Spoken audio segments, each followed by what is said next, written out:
Now, waste management is a big menace. People don't pay much attention to it. When we have some unused mobile phone or charger, or for that matter, any electronic, for example, some scrap computer, laptop, or any other computing device, uh, then there are many environmental hazards related to it. Many of people don't know that there are heavy metals, there are poisonous chemicals in batteries, and they may be explosive also. So there has to be a lot of awareness related to e-waste management. Last year we did a study in our municipality here in Bihar, and we found that there is no way of e-waste management. People just dump in dustbins, and then it is burnt along with other kind of waste, solid waste. That is very dangerous, because when burn this, when you put this on fire, a lot of hazardous fumes, and this thing will be there in the environment. A lot of problems will be there. It can be dangerous, very damaging to the environment.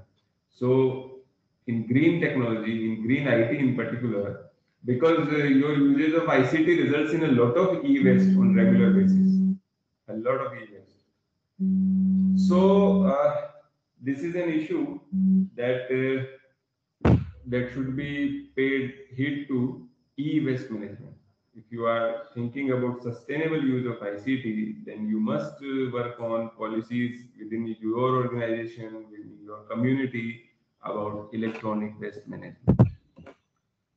These are some of the references that I have used, some that I have used some matter from there.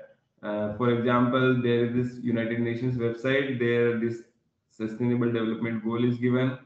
There is this paper, a total energy consumption of the ICT in between different components.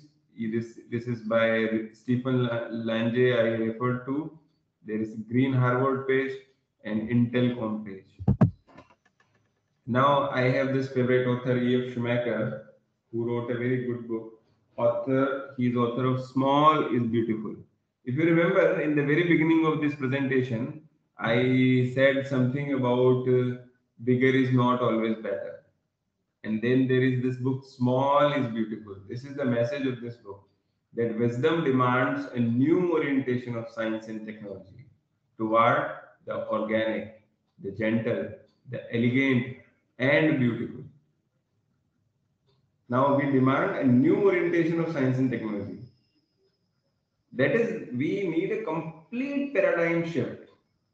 In the last century, what happened is we were we were behind progress, and we thought that progress means more and more manufacturing units, factories, lot of production, and lot of work.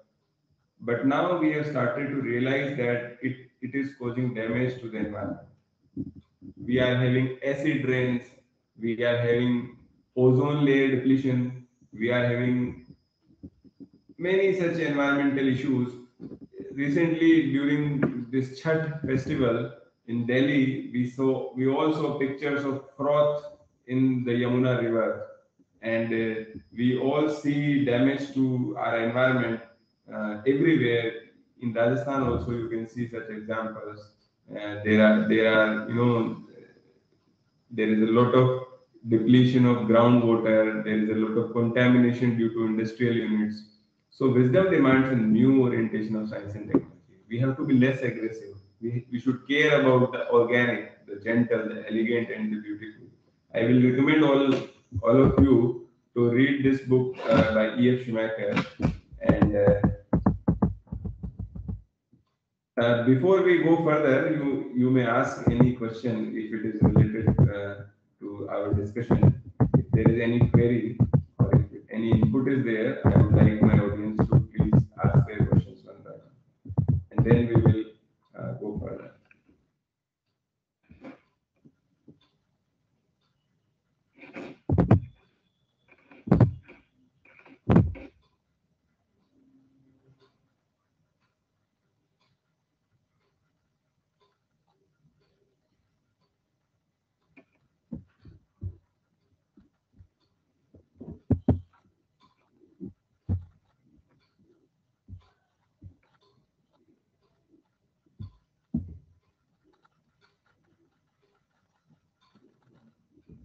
I can't hear anybody. Is there any question? If somebody is interested to ask any question, you may ask,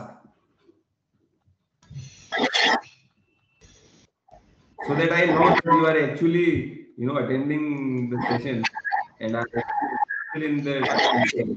Hello. Hello. Sir, everyone is attending your session. Mm-hmm. And if they have any query, they Mm-hmm. can raise hand, they can write in chat box, they can directly ask you the question. So please, no need to wait. At the end of the session, you give the 2 minutes for any query. If they ask, then you All right. solve So, them. Otherwise, can you may you are sorry to interrupt. Can I have an idea how much time is left for completing this?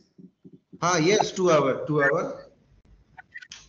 So we will be going up to 2 p.m. Yes. Okay. No, but I don't see any I don't like when it is just a one-way broadcast. I have a lot of matter, but let me see what is the impact on my audience. Whether they are following or not, what is No, their no, no. They are they are very used to listen to our sessions. So you please keep it continue. all If right. they have any type of query, they will ask. They can raise hand. They can write in chat box. So please you carry on, sir. All right. So I just come back on this and then we will continue. Just a minute. So if possible, can we have a 5 minute break? Then we will assemble again. Is it possible?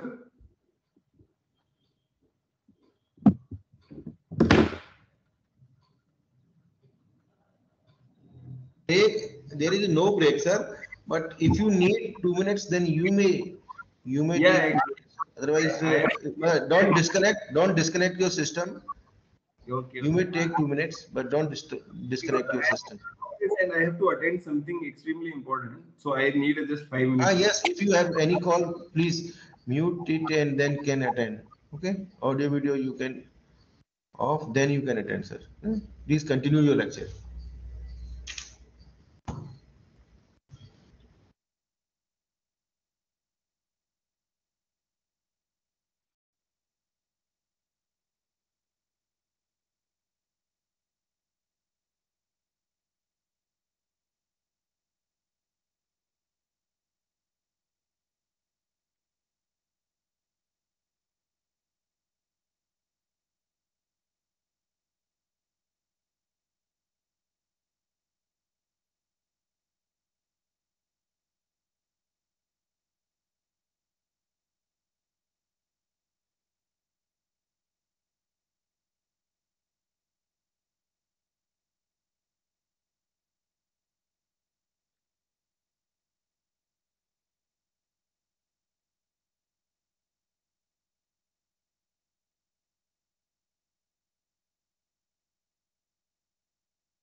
Well, I am back in the lecture and let us. Yes, please continue. Please continue, sir. Please. All right. So, friends, now that you have a basic idea of what do we mean by green technology, uh, we have to delve deeper into how can how can we in our organizations minimize this demand for energy and how we can make green IT more effective. That is so e-waste management is one thing that I already discussed. E-waste management This is what you call IT energy management. That is in your organization, in your workplace, how to manage the usage of energy. This is known as IT energy management. Now, it has two parts: analysis and management of energy demand within your ICT organization. These are two parts, I repeat: analysis and management. So first of all, you should have an idea of how much energy is actually being used in your, what you call your cyberspace, what you call your ICT workspace.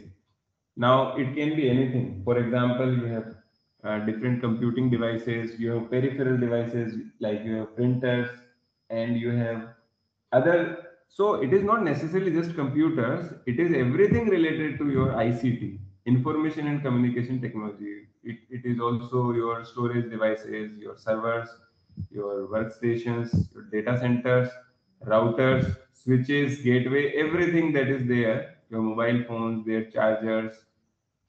So first part or the first phase when you try to make it more energy efficient is the analysis of the usage.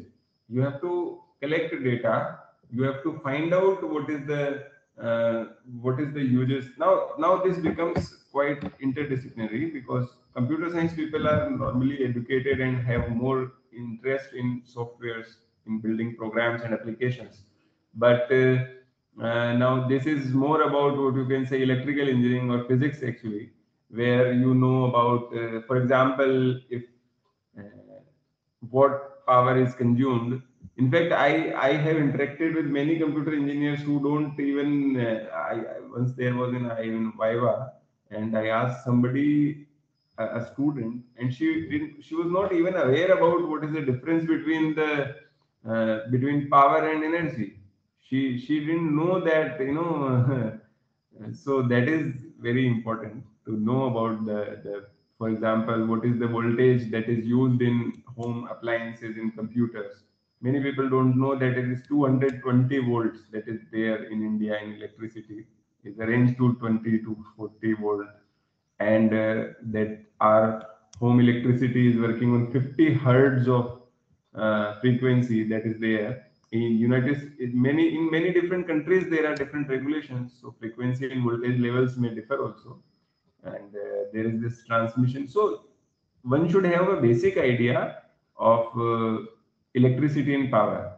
They should know how electricity is generated. There are, so we are taught actually in basic electrical engineering, and in physics also we are taught about generation and distribution and utilization of energy.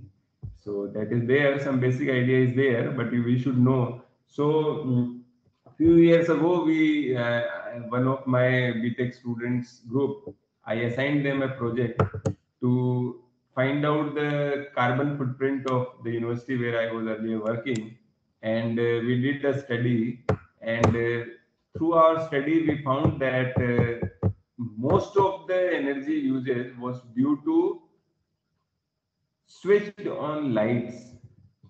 Now that is very interesting. In fact, in our university where I am currently working, one of the departments during pandemic, its electricity bills and its power backup. We are using power backup there, so diesel usage was continuously high even during pandemic when the department was closed. So it was found out that during that closure also, the labs, the power, everything, lights, lights, everything was running. So that is very important to understand that. So that is first part. So we found out that okay, because we are continuously switching it on now, then the people who were responsible, they told that they didn't have any instructions to switch off. So this is extremely important. In our organizational policy, in our IT policy, we should have certain rules regarding, for example, if we are having a computer laboratory, so students should be, and who is the lab in charge, they should be instructed, they should know that whenever lab or systems are not in use, they should be switched off. And in fact, even while using your computers or your mobile phones, there are ways to minimize their power consumption. For example, we can use screensavers. We can use, there are power saving modes also now available in mobile phones. Because and there are certain applications which are very power intensive. For example, Bluetooth. If you keep Bluetooth and Wi-Fi on your mobile phone, then your battery will be depleted very soon, because Bluetooth is very power.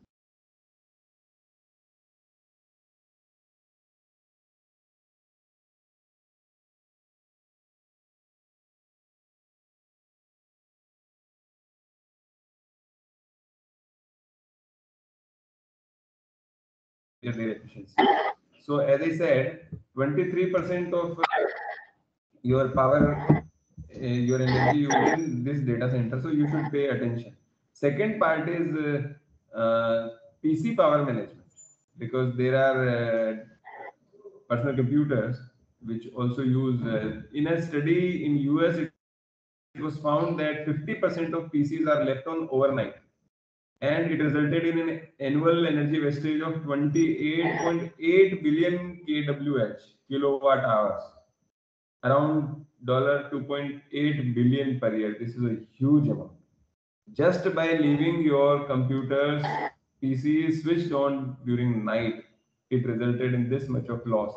So you just imagine the scale at which energy is wasted. If you don't, that's why, if you remember the 5 tips that were there in the Harvard paper for saving energy, the 5 tips, one of the tips was to switch off your computer. So this is one practical advice. When not in use, you switch off your computer. There are other issues also. There are some proprietary and otherwise available power management software also, which although there is some built-in facility of power management in Windows operating system itself, there are different power modes also. You might have seen that in your computer also you have various modes like sleep mode and such modes. Power saving modes are there in mobile phones also. There are such power saving modes. So these are built-in power optimization ways of your operating system. But there are other proprietary power management software also available, third-party software available, which for some small cost, such third-party software will allow you to manage and minimize your uses of power. And now you have seen the uses of star rating of home appliances. For example, in case of air conditioners, you might have seen that 3-star, 4-star ACs. So different power ratings are there. So such ratings are there. Then there is a interesting concept of what you call energy efficient Ethernet. There is a IEEE standard IEEE 802.3AZ, which is for energy efficient Ethernet. We all are aware about the Ethernet local network. So this IEEE standard is what you call energy efficient Ethernet. And if you use this standard or energy efficient Ethernet, it will reduce your energy use of your networking equipment.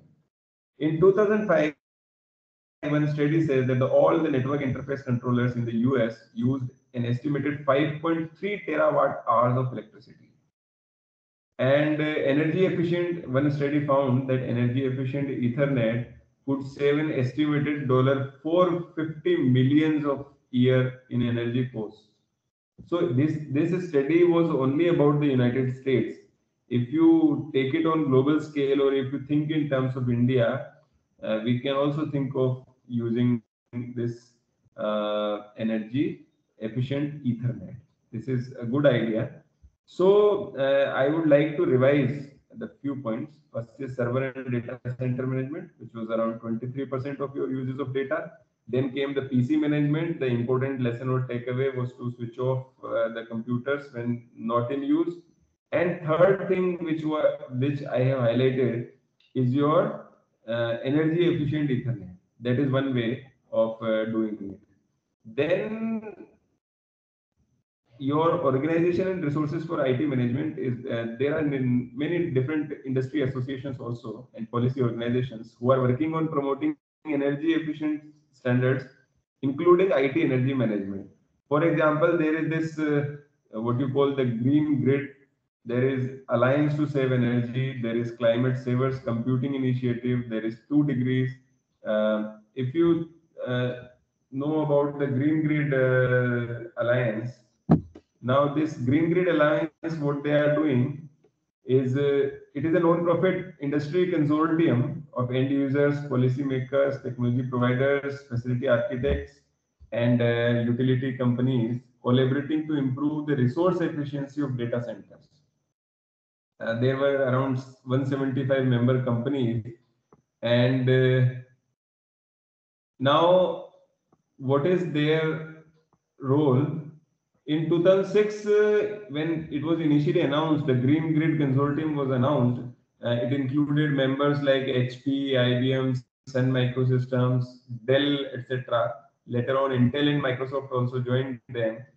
And in March 2011, the Green Grid proposed a new sustainability metric, water usage effectiveness, which attempts to take into account the amount of water used by data centers in their cooling systems. That is also one way of looking at things, because what is sometimes obvious is not the only thing that you have to think about.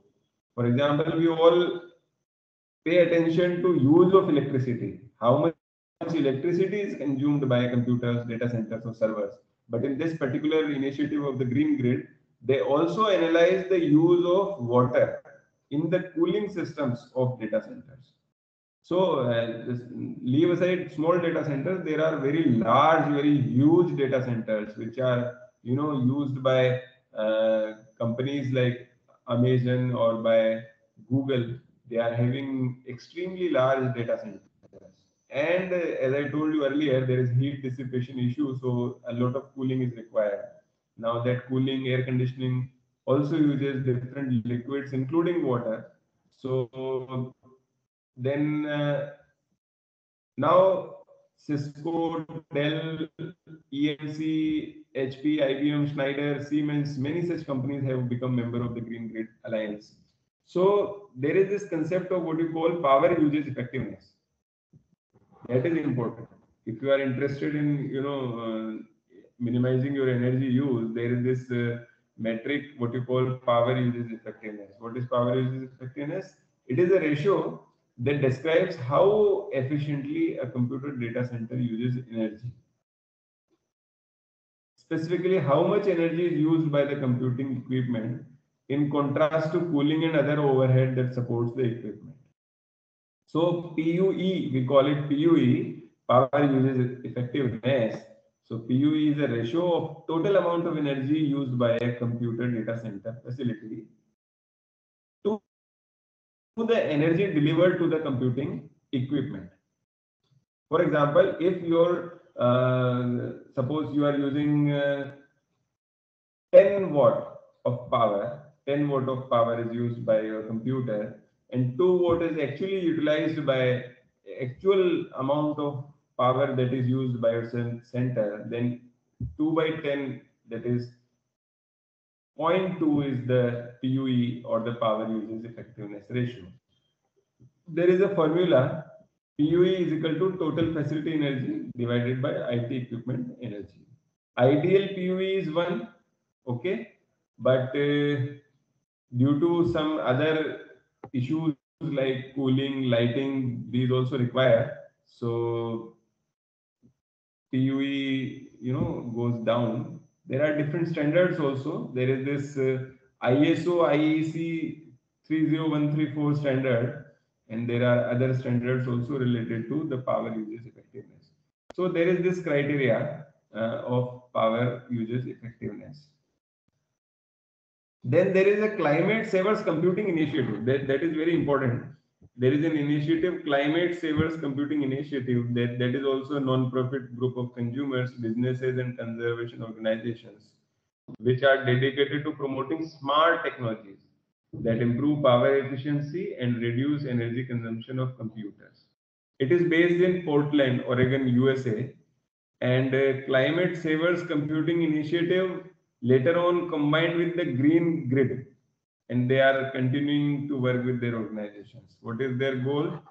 The goal of the new effort is to reduce greenhouse gas emissions, GHG emissions, and to save energy by setting targets for energy efficient computers and components and promoting the adoption of energy efficient computers and power management tools globally. So friends, you can look from different angles on the problem.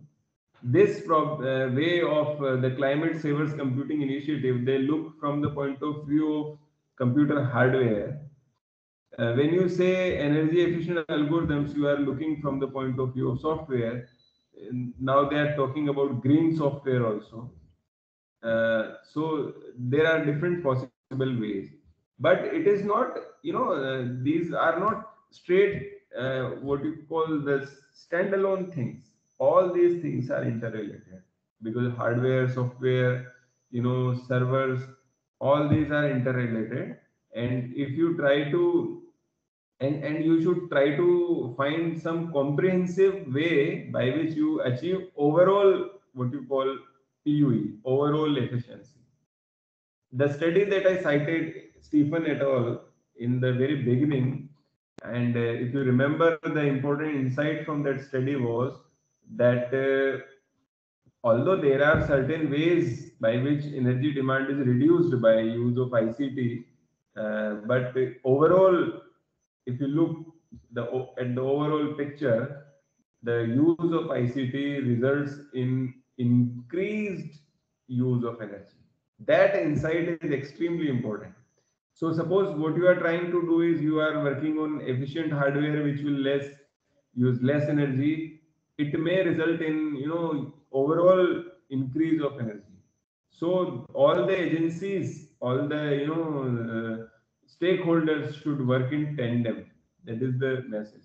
If you remember the example, I said that for online examination and people who are working for the causes of environment, holding conferences and creating a lot of carbon emissions, overall impact. So we have this concept of net carbon impact.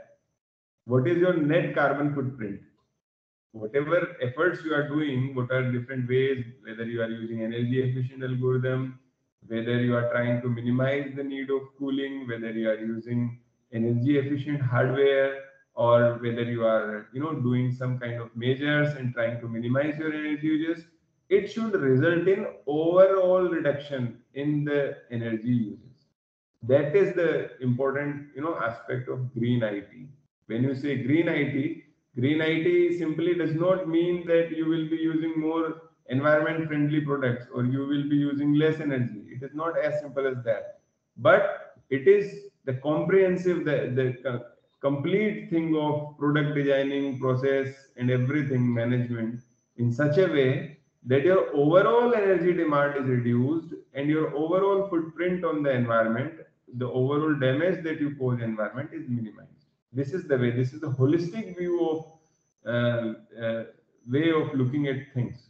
So if I summarize my talk today on the green technology from an ICT perspective, I would like to say that green technology is not a single discipline. I repeat, experts from chemistry, from physics, from maybe electrical engineering, from different disciplines, their expertise is required, and a collective effort is also required.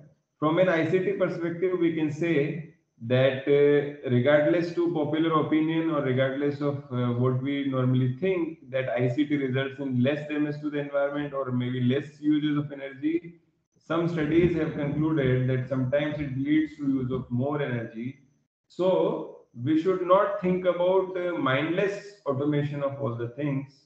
Paper-based systems are sometimes better than your online systems. More studies are required on this aspect because during this 2 years of pandemic, we have moved a lot to online examinations, online assessment, online. In fact, today also in this FDP, we are meeting virtually. So we should try to find out how much energy, because otherwise, if actually we would have traveled to say Jaipur, these many experts, and if the participants would have also traveled, so then this travel could have amounted in a lot of energy, lot of carbon footprint. because they would have stayed in hotels. There a lot of electricity would have been consumed, lot of water would have been consumed. They have traveled through maybe bus or by air, whichever way. A lot of greenhouse gases would have been emitted, and now we are conducting it using this virtual your Microsoft Teams. So how much energy is consumed? So you can see clearly that very less energy in if you compare it to the offline mode. So more and more such virtual meetings and more online examinations and more such online things may result in maybe less use of energy. So this is also one way of thinking of uh, green IT, or from an IT perspective, this is the way of green technology. Then we discussed about the different aspects, different ways, starting with the analysis and then going with the management and the different parts of computers which you account for different uses of powers. And we found that 23% around quarter by data centers, then by PCs, by other components. So, friends, in the end, I would like to say that green technology is all about, I go to my quote in the beginning, that it is about thinking that small can also be beautiful, that bigger is not always better, and mindless automation is not needed, and there is a need of different studies which we computer people should also start thinking about energy aspects. Whenever we design algorithms, when we write programs, or when we make hardware systems, we should also think about minimizing the energy while retaining the efficiency. That trade-off is important. If you energy efficient but they are not very effective in dealing the problem, or have very high computational complexity, that may not work. It depends. For systems like wireless sensor networks and rope networks, as I earlier said, there can be much importance of going energy efficient. But there can be systems where energy is not an issue, but rather efficiency. For example, there can be critical real-time applications. For example, your aircraft control systems, or maybe your nuclear control systems, where energy is not an issue, but efficiency is an issue. So that kind of design thinking we should build in our students also, that they start thinking in terms of energy consumption and energy minimization. Then only we will be able to, what we said, the seventh goal of energy efficiency that was highlighted in the 17 SDGs.